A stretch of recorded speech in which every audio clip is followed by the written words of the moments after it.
அறிவை உணர்த்துவர் அப்படின்னு கேட்டிங்கன்னா, அந்த சில பேர் விஞ்ஞானிகளாக இருக்காங்களே, விஞ்ஞானிகள் அறிவாளிகள் இருக்காங்க தெரியுமா, சயின்டிஸ்ட்.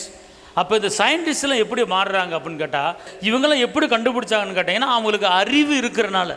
என்ன இருக்குது, நல்ல ஒரு அறிவு, பகுத்தறிகிற அந்த அறிவு இருக்கிறனால இந்த மாதிரி விதவிதமாக ரேடியோ கண்டுபிடிக்கிறாங்க, டிவியை கண்டுபிடிச்சாலாம் கண்டுபிடிக்கிறாங்க.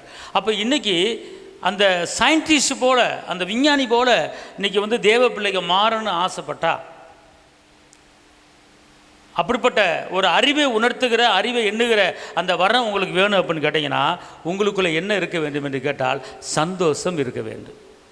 யாருக்கெல்லாம் சந்தோஷம் இருக்கிறதோ அவங்களுக்கு அறிவை உணர்த்தும் வரம் வந்துவிடும். அறிவுனா அதான் இப்போ சொன்னல சயின்டிஸ்ட், இந்த மாதிரி சில பேர் என்ன செய்வாங்க, அறிவில் நடக்கிறவங்க வந்துடுவாங்க. அப்போ இந்த வரம் வர்றதுக்கு என்ன செய்யணும், நீங்கள் எப்படி நடக்கணுமா, வீட்டில் எப்படி இருக்கணுமா, எப்போ பார்த்தாலும் அழுதுகிட்டு, எப்போ பார்த்தாலும் மூஞ்சியை தொங்க போட்டுக்கிட்டு, எப்போ பார்த்தாலும் மூஞ்சியை டைட்டாக வச்சுக்கிட்டு, உருன்னு வச்சுக்கிட்டு, ஒரு சிரிக்கிறது கிடையாது, ஒரு கலகலப்பு கிடையாது, மதன்னு இருந்தீங்கன்னா அறிவே வராது.